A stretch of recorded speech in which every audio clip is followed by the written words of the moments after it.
హరి ఓం. ఇప్పుడు చెప్పబోయే శ్లోకం విష్ణు సహస్రనామాల్లోని 6వది. ఈ శ్లోకాన్ని భరణీ నక్షత్రం 2వ పాదం మేషరాశి వారు నిత్యం పఠించినచో సకల దోషాలు తొలగి అన్నింటా విజయం చేకూరుతుంది. భరణీ నక్షత్ర అధిపతి శుక్రుడు. గణము మానవ గణము. శ్లోకము: అప్రమేయో హృషీకేశః పద్మనాభో అమర ప్రభుః విశ్వకర్మా మనుస్వష్టా స్తవిష్టస్థవిరో ధ్రువః.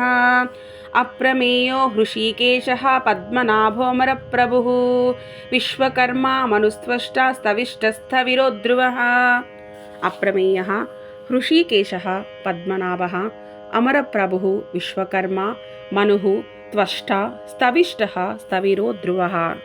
తాత్పర్యం: ప్రమాణాలకు అతీతుడు అనగా తర్కానికి అందనివాడు, ఇంద్రియాలను శాసించేవాడు, సర్వ జగత్తునకు కారణమైన పద్మము నాభియందు కలవాడు, అమరులకు అనగా దేవతలకు ప్రభువు, విశ్వాన్ని రూపొందించినవాడు, మననం చేయువాడు అంటే మనశక్తిపరుడు, సూక్ష్మీకరించువాడు, మహాపరిమాణం కలవాడు, పురాతనుడు, శాశ్వతుడు, శ్రీమన్నారాయణుడు.